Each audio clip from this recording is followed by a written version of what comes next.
अस्सलामुअलैकुम my YouTube family, कैसे हैं आप सब। उम्मीद है कि आप सब खैरियत से होंगे। आज मैं आपसे ईद स्पेशल बहुत ही ज़्यादा मज़ेदार सी खीर की रेसिपी शेयर करूंगी। मैं आपसे तमाम टिप्स एंड ट्रिक्स शेयर करूंगी। अगर आपने इस खीर को ईद पर बना लिया तो सब आपकी बहुत ही ज़्यादा तारीफ़ें करेंगे। ये खीर सबको बहुत ही ज़्यादा पसंद आने वाली है। बस आपने वीडियो को स्किप किए बग़ैर देखना है। चलें बग़ैर टाइम वेस्ट किए खीर को बनाना स्टार्ट करते हैं। यहाँ पर मैंने ले लिए हैं 1 कप के बराबर चावल। इन्हें मैंने आधे घंटे के लिए भिगो लिया था। जो इनका पानी था उससे मैंने ड्रेन कर लिया था। सबसे पहले हम चावल को बॉईल करेंगे। एक पैन में ऐड कर देंगे 1.5 ग्लास के बराबर पानी। पानी को हम बॉईल होने देंगे। जैसे ही पानी बॉईल हो जाएगा इसमें ऐड कर देंगे सोक किए हुए चावल। अब इन चावलों को हमने सॉफ्ट होने तक बॉईल कर लेना है।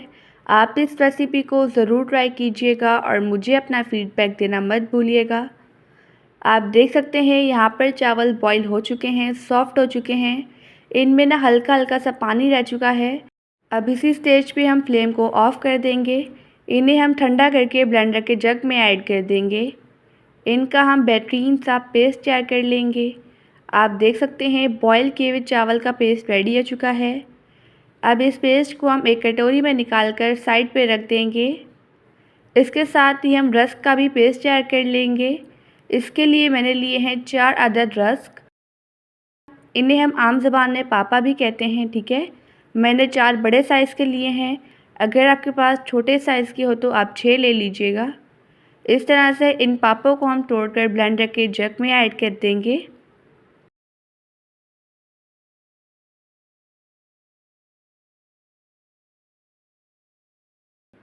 इसके बाद इसमें ऐड कर देंगे 1 कप के बराबर बॉईल किया हुआ दूध।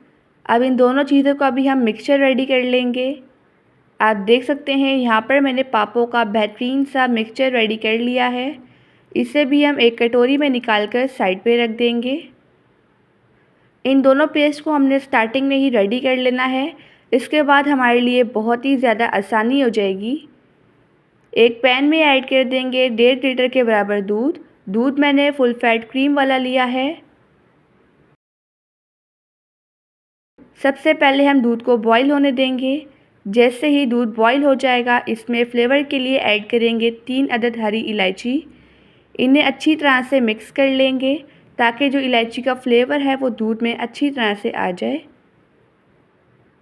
फिर इसमें हम ऐड कर देंगे चावल वाला पेस्ट जिसे हमने अभी रेडी किया था। अब हम फ्लेम को लो कर देंगे और इसमें लगातार चम्मच हिलाते हुए इसे 10 से 12 मिनट के लिए कुक कर लेंगे। इसमें चम्मच लगातार हिलाते रहना है। अगर हमने चम्मच हिलाना छोड़ दिया तो चावल फिर नीचे लग जाएंगे, ठीक है। यहाँ पर इसे कुक करते हुए 12 मिनट हो चुके हैं। आप देख सकते हैं मिक्सचर थिक होना स्टार्ट हो चुका है। अब खीर को खूबसूरत कलर देने के लिए हम एक स्टेप करेंगे। जब तक ये कुक हो रहा है हम स्टेप कर लेते हैं। मैं इसमें टोटल जाएगी 1 कप के बराबर चीनी, लेकिन सबसे पहले हम एक पैन में ऐड करेंगे हाफ़ कप के बराबर चीनी। इससे हम थोड़ा सा स्प्रेड कर लेंगे। हल्की आंच पर हम चीनी को कैरामलाइज़ होने देंगे। चीनी को हल्की आंच पर ही कैरामलाइज़ करना है। अगर तेज़ आंच हुई तो चीनी जल जाएगी और फिर खीर का टेस्ट बिल्कुल भी बेहतरीन नहीं आएगा। आप देख सकते हैं चीनी ने मेल्ट होना स्टार्ट कर दिया है। यहाँ पर चीनी बेहतरीन तरह से मेल्ट हो चुकी है, कैरामलाइज़ हो चुकी है। इस पर बहुत ही ज़्यादा सुनहरा सा गोल्डन सा कलर आ चुका है। इससे हमने इतना ही कैरामलाइज़ करना है। इसमें हम हाफ़ कप के बराबर पानी ऐड करेंगे।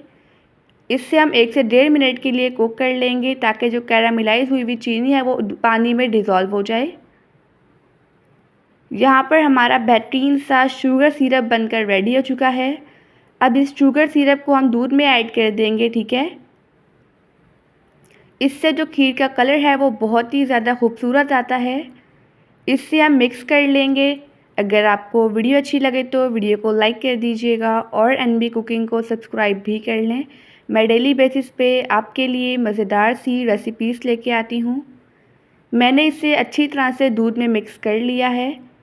अब जो हाफ़ कप बाकी बची हुई चीनी थी वो ऐड कर देंगे। इस स्टेज पे आप चीनी टेस्ट के अकॉर्डिंग भी ऐड कर सकते हैं। इसे हम 2 से 3 मिनट के लिए कुक कर लेंगे ताकि जो चीनी है वो दूध में डिज़ोल्व हो जाए। अगर आपने मेरे तरीके से इस खीर को ईद पर बना लिया तो आपकी ईदी डबल हो जाएगी। ये खीर बच्चों से लेकर बड़ों को बहुत ही ज़्यादा पसंद आने वाली है। इसे कुक करते हुए 3 मिनट हो चुके हैं। इसमें हम ऐड कर देंगे रस्क वाला मिक्सचर या पापो वाला जो हमने स्टार्टिंग में रेडी किया था। अगर आपके पास रस्क ना हो तो आप इसमें ब्रेड भी ऐड कर सकते हैं, लेकिन रस्क से इसका जो टेस्ट है बहुत ही ज़्यादा बेहतरीन आता है, ठीक है।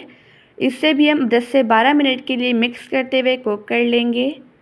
यहाँ पर इसे कुक करते हुए 10 मिनट हो चुके हैं। हमारी खीर अच्छी तरह से गाढ़ी हो चुकी है। आप देख सकते हैं खीर कितनी ज़्यादा बेहतरीन बनी है। अब इसी स्टेज पे इसमें हम कुछ ड्राई फ्रूट्स ऐड करेंगे।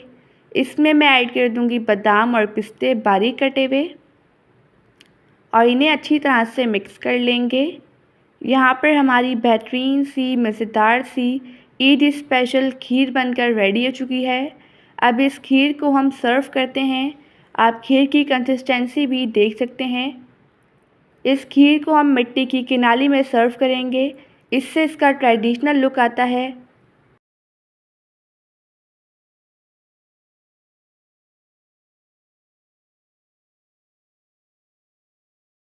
अब इस खीर को गार्निश करने के लिए इस पर हम कुछ ड्राई फ्रूट्स की लेयर लगा लेंगे और फिर इस पर हम चांदनी का वर्क भी लगा लेंगे। माशाल्लाह अल्हम्दुलिल्लाह हमारी मज़ेदार सी ईद स्पेशल बहुत ही ज़्यादा मज़ेदार सी रबड़ी खीर बनकर रेडी हो चुकी है। ये खीर बिल्कुल यूनिक है, आप इसे ईद पर ज़रूर ट्राई कीजिएगा। ये खीर बहुत ही ज़्यादा डिलीशियस बनी है।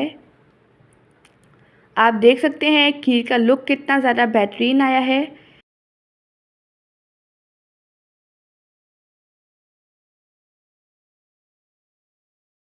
अब इस खीर को हम एक छोटी प्लेट में सर्व करेंगे।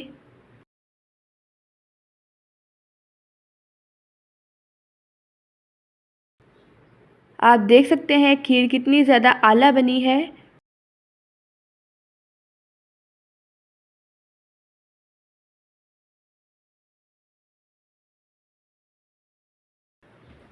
आप देख सकते हैं खीर कितनी ज़्यादा टेस्टी बनी है।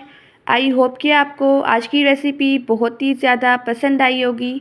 आप सब अपना ढेर सारा ध्यान रखिएगा, मुझे अपनी दुआओं में याद रखिएगा। अब मिलते हैं कल किसी नई रेसिपी के साथ, जब तक के लिए अल्लाह हाफ़िज़, बाय बाय।